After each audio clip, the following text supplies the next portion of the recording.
এই পল্টনে তারা লগি পয়সা দিয়ে আওয়ামী লীগ মানুষ হত্যা করেছে, এদের ধানের শীষ দিয়ে তোর মানুষ হত্যা করা যায় না, তাই তারা পাথর বেছে নিয়েছে।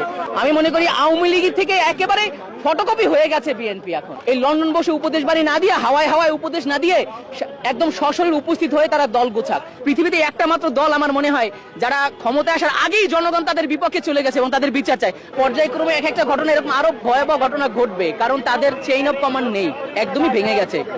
আর এখন একটা স্লোগান দিচ্ছে, আমি বিশ্ববিদ্যালয়ে শুনে এলাম, চাঁদা তোলে পল্টনে, টাকা পাঠায় লন্ডনে। এখন এই স্লোগানের সত্যতা যদি তারা অস্বীকার করতে চায়, আমার মনে হয় তাহলে তারেক রহমানকে দেশে আসতে হবে। ওইখানে বসে বসে খালি পণ্ডিতি কথা বলে আর নেতাকর্মীদেরকে উৎসাহ দিয়ে দেয় যে আমরা তো ক্ষমতা আসলে চলে আসছি। ডক্টর ইউনূসের সাথে মিটিং হওয়ার পর তারা মনে করছে তারা ক্ষমতায় চলে আসছে, আসলে তাদের আশায় গুড়ে বালি।